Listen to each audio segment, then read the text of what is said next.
about business and manufacturing. I wanted to ask you about the spending bill's impact on individuals.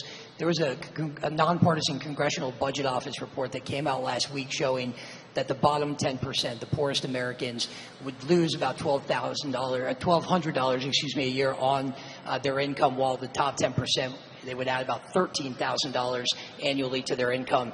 Can you justify for those poorest Americans those differences?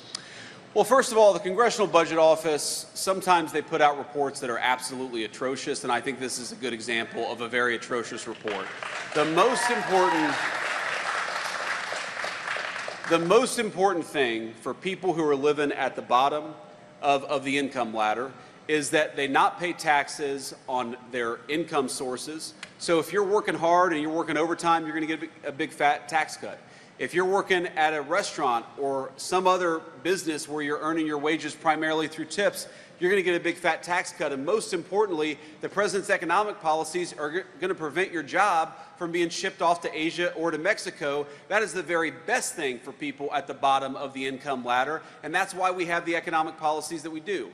If you go back 50, 60 years, what is the fastest period for blue-collar wages rising in the United States of America? It is the time that we are living in right now, thanks to the economic policies of Donald J. Trump.